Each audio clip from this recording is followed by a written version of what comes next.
Hi welcome to my channel. ఈరోజు ఈ వీడియోలో state bank of India platinum Jubilee ASHA scholarship announce చేయడం జరిగింది. దాని గురించి డీటెయిల్డ్గా వీడియో చేశాను, అదేంటో చూసేద్దాం. ఇది మెరిట్ స్టూడెంట్స్ ఎవరైతే ఆర్థికంగా వెనకబడి ఉన్నారో వాళ్ళ కోసం ఎస్బీఐ స్పెషల్గా లాంచ్ చేసిన స్కీమ్ ఇది. ఈ స్కీమ్ ఎవరెవరు అప్లై చేసుకోవచ్చు, ఏమేమి ఎలిజిబిలిటీస్ ఉండాలంటే క్లాస్ 9th నుంచి హయ్యర్ స్టడీస్ చదివే స్టూడెంట్స్కి ఈ స్కీమ్ అనేది అప్లికబుల్ అవుతుంది. క్లాస్ 9th to 12th చదివే స్టూడెంట్స్కి సంవత్సరానికి 15,000 రూపాయలు స్కాలర్షిప్ ఇవ్వడం అనేది జరుగుతుంది. దీనికి ఉండవలసిన ఎలిజిబిలిటీస్ ఏంటంటే ప్రీవియస్ అకాడమిక్ ఇయర్లో మినిమం 75% మార్క్స్ అనేది స్కోర్ చేసి ఉండాలి. పేరెంట్స్ యాన్యువల్ ఇన్కమ్ 3 లక్షలు లేదా అంతకంటే తక్కువ కలిగి ఉండాలి. ఇందులో 50% అనేది అమ్మాయిలకు రిజర్వేషన్ చేయడం జరిగింది, మిగతా 50% అబ్బాయిలకు ఇవ్వడం జరుగుతుంది. ఈ 50-50 రిజర్వేషన్లో కూడా SC/ST రిజర్వేషన్ అనేది 25%, డిజబిలిటీ ఉన్న స్టూడెంట్స్కి అయితే 5% రిజర్వ్ చేస్తారు.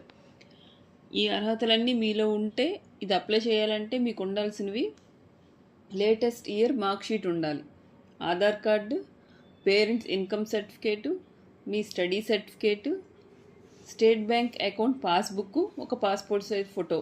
ఇవన్నీ ఉంటే కనుక మీరు అప్లై చేసుకోవడానికి అర్హత పొందున్నట్టే. నెక్స్ట్ అండర్ గ్రాడ్యుయేట్స్ ఎవరైతే 12th కంప్లీట్ అయిన తర్వాత చదువుతున్నారో ఆ స్టూడెంట్స్కి సంవత్సరానికి 75,000 వరకు స్కాలర్షిప్ ఇవ్వడం జరుగుతుంది. ఇది కూడా మినిమం 75% ప్రీవియస్ అకాడమిక్ ఇయర్లో మీకు వచ్చి ఉండాలి. పేరెంట్స్ యాన్యువల్ ఇన్కమ్ అనేది 6 లక్షలు అంతకంటే తక్కువ ఉన్న వాళ్ళు మాత్రమే ఇది అప్లై చేసుకోవడానికి వీలవుతుంది.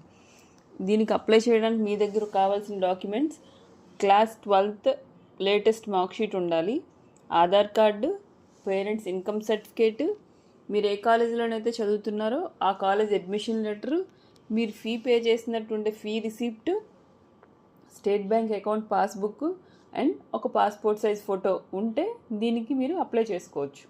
అదే పోస్ట్ గ్రాడ్యుయేట్ చదువుతున్న స్టూడెంట్స్కి అయితే 1,50,000 స్కాలర్షిప్ ఇవ్వడం జరుగుతుంది. ఈ పోస్ట్ గ్రాడ్యుయేట్ స్టూడెంట్స్ అనేవాళ్ళు NAC అక్రిడేషన్ ఉన్న ఇన్స్టిట్యూట్స్లో చదివి ఉండాలి. వాళ్ళు చదువుతున్న వాళ్ళకి మాత్రమే ఈ స్కాలర్షిప్ ఇవ్వడం జరుగుతుంది. ఇది అప్లై చేసుకోవడానికి గ్రాడ్యుయేషన్ మార్క్స్ మెమో ఉండాలి, Aadhaar card, parents income certificate, ఏ కాలేజీలో అయితే చదువుతున్నారో ఆ college admission letter, fee receipt, bank passbook, 1 passport size photo. ఇవన్నీ మీ దగ్గర పెట్టుకొని ఆన్లైన్ స్టేట్ బ్యాంక్ వెబ్సైట్లోకి వెళ్ళి ఈ స్కాలర్షిప్కి అప్లై చేసుకోవచ్చు. స్పెషల్గా MBBS చదువుతున్న స్టూడెంట్స్ ఎవరైతే టాప్ మెడికల్ కాలేజెస్ మరి టాప్ 50 NIRF మెడికల్ కాలేజీలో సీట్ వచ్చిందో వాళ్ళకి సంవత్సరానికి 2 లక్షల వరకు స్కాలర్షిప్ ఇవ్వడం జరుగుతుంది. దీనికి అప్లై చేసుకోవడానికి మీకు కావాల్సిన డాక్యుమెంట్స్ ఏంటంటే neat score card, 12th mark sheet, Aadhaar card xerox, income certificate, మీరు ఏ మెడికల్ కాలేజీలో అయితే సీట్ వచ్చిందో ఆ మెడికల్ కాలేజీలో study certificate, bank account state bank passbook and 1 passport size photo. ఇవన్నీ మీ దగ్గర ఉన్నప్పుడు మీరు ఈ వెబ్సైట్లోకి వెళ్ళి మీరు అప్లై చేసుకోవచ్చు. ఇంకా మోర్ ఇన్ఫర్మేషన్ కావాలనుకుంటే SBI ఆశా scholarship.co.in వెబ్సైట్లోకి వెళ్ళి మీరు వివరంగా ఈ స్కాలర్షిప్ గురించి తెలుసుకోవచ్చు.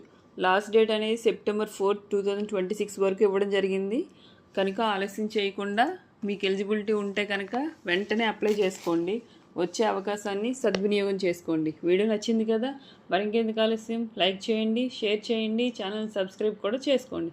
Thanks for watching.